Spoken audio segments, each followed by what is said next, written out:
بسم اللہ الرحمن الرحیم۔ السلام علیکم پیارے بچوں، امید ہے کہ آپ سب خیریت سے ہوں گے۔ آن لائن سپورٹ پروگرام میں تدریس اردو میں آپ کی اردو کی معلمہ آپ سب کو خوش آمدید کہتی ہوں۔ پیارے بچوں، جیسے کہ آپ کو معلوم ہے کہ ہم مومن خان مومن کی غزلوں کی تشریح کر رہے ہیں۔ غزل نمبر 1 کی تشریح ہم پہلے کر چکے ہیں، جس میں نے مومن خان مومن کا مختصر تعارف بھی آپ کو بتا دیا تھا۔ اب ہم مومن خان مومن کی دوسری غزل کی تشریح کریں گے۔ غزل کا پہلا شعر ہے: چین آتا ہی نہیں سوتے ہیں جس پہلو ہمیں، اضطراب دل غرض جینے نہ دے گا تو ہمیں۔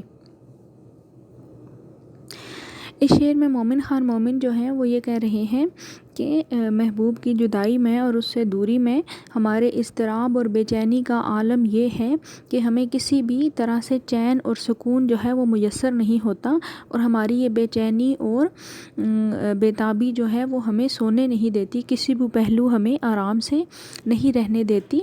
ہم کچھ بھی کر لیں ہمیں چین نہیں آتا، تو یہ جو اس دل کا اضطراب ہے یہ ہمیں جینے نہیں دے گا۔ اگلا شعر ہے: لطف سے ہوتی ہے کیا کیا بے قراری بن جفا، تیری بدخوئی نے ظالم کر دیا بدخو ہمیں۔ اس شعر میں شاعر مومن خان مومن جو ہیں وہ اپنے محبوب سے مخاطب ہیں اور اسے کہتے ہیں کہ اب اگر بن جفا، جفا کے بغیر، اب مومن خان مومن یہ کہہ رہے ہیں کہ اگر کہ تمہاری جفاؤں کی ہمیں اس قدر عادت ہو گئی ہے کہ اب اگر محبوب ہم پر ظلم و ستم یا جفا نہ کرے تو ہمیں جو ہے وہ کسی بھی صورت لطف نہیں ملتا۔ اس کی جفاؤں کی اب ہمیں عادت ہو گئی ہے، ہماری فطرت میں یہ بات شامل ہو گئی ہے کہ جب محبوب ہم پر ظلم و ستم کرتا ہے تو ہمیں سکون ملتا ہے، اگر وہ ہم پر یہ ستم نہ کرے اور ہم سے جفا نہ کرے تو ہمیں بے قراری سی ہونے لگتی ہے۔ تو اے ظالم، تمہاری اس بدخوئی نے ہمیں بھی بدخو کر دیا ہے، تمہاری ان بری عادتوں نے ہمیں بھی بری عادتیں سکھا دی ہیں۔ ہوش کیوں جاتے رہے اور دم ہوا کیوں ہو چلا، تجھ سے اے باد صبا آئی یہ کس کی بو ہمیں۔ دم ہوا ہو جانا کا مطلب ہوتا ہے گھبراہٹ کا شکار ہونا۔ تو عام طور پر اردو شاعری میں یہ روایت ملتی ہے کہ شاعر کا یا عاشق کا جب اپنے محبوب سے آمنا سامنا ہوتا ہے تو اس پر بے قراری اور گھبراہٹ کا جو ہے وہ طاری ہو جاتی ہے۔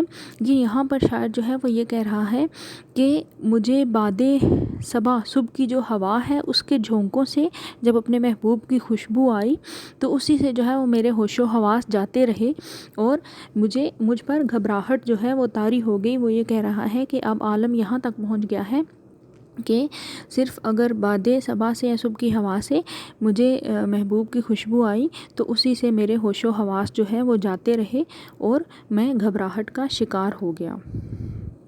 اگلا شعر ہے: باعث بے تابی عالم نگاہ یاس ہے، چشم جادوگر نے یہ سکھلا دیا جادو ہمیں۔ اب محبوب کی نگاہ یاس عالم کی بے تابی کا باعث ہے، جادوگر محبوب کی چشم نے ہمیں یہ جادو سکھا دیا ہے۔ اب ہم یہ دیکھتے ہیں کہ عاشق یا جو شاعر ہوتے ہیں ان کے لیے جو امید یا خوشی ہوتی ہے وہ صرف محبوب کی خوشی میں ہی ہوتی ہے۔ جب ان کے محبوب کی آنکھوں میں شاعر نے یاس نا امیدی دیکھی تو اس کے لیے اسے ایسے لگا کہ جیسے ساری دنیا جو ہے وہ اس کے سامنے تاریک ہو گئی ہے اور ساری دنیا نا امیدی اور مایوسی کے اندھیرے میں ڈوبی ہوئی ہے۔ یعنی کہ اب کہتے ہیں کہ انسان جس رنگ کی چشمہ پہن لے اسے دنیا ساری ویسی ہی نظر آتی ہے۔ تو اب محبوب عاشق کا یہ حال ہوتا ہے کہ جس طرح کا حال اس کے محبوب کا ہو اسے دنیا ساری ویسی ہی دکھائی دیتی ہے۔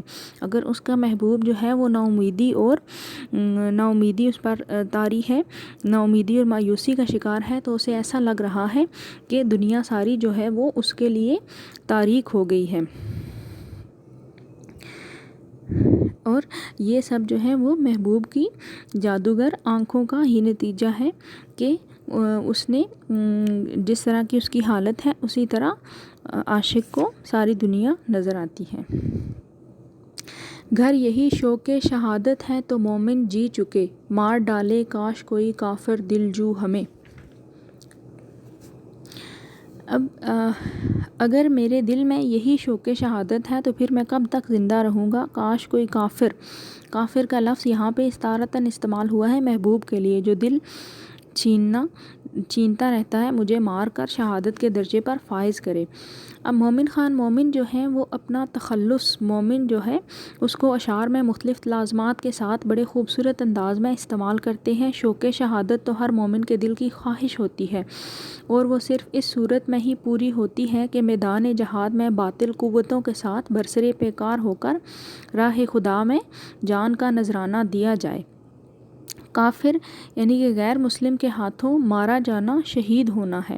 مومن فرماتے ہیں کہ مجھے شوق شہادت ہے اور اس وجہ سے میں زندہ رہنا نہیں چاہتا، کاش مجھے کوئی خوبصورت کافر محبوب جو دل چرا لیتا ہے قتل کر دے تاکہ کافر کے ہاتھوں موت پا کر میں بھی شہید ہو جاؤں۔ جی تو پیارے بچوں، امید ہے کہ آپ کو ہمارا آج کا لیکچر سمجھ آ گیا ہوگا۔ اس کے ساتھ ہی اجازت چاہوں گی۔ اللہ حافظ۔